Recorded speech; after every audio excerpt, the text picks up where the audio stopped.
জয় গোবিন্দ, জয় গোপাল। সমস্ত ভগবানের অনন্ত বৈভবের আজ কয়েকটি প্রকাশ করব। ধরো, আমাদের চিত্তের মধ্যে যখন দৃঢ় বিশ্বাসের উদয় হয়, তখন আমরা গভীর শ্রদ্ধা সহকারে শ্রীকৃষ্ণকে গ্রহণ করতে পারি এবং তার সেবায় পবিত্র হই।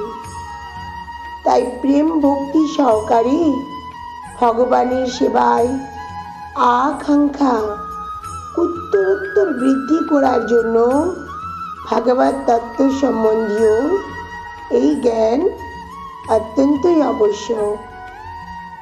শ্রীকৃষ্ণ যে কত বড় মহান তা পূর্ণরূপে জানার জন্য আমাদের কখনো অবহেলা করা উচিত নয়। কেননা শ্রীকৃষ্ণের মহত্ব সম্বন্ধে অবগত হওয়ার মধ্য দিয়েই আমরা ঐকান্তিক ভক্তি সহকারে তাঁর সেবায় নিযুক্ত থাকতে পারি। রাধে রাধে, রাধে।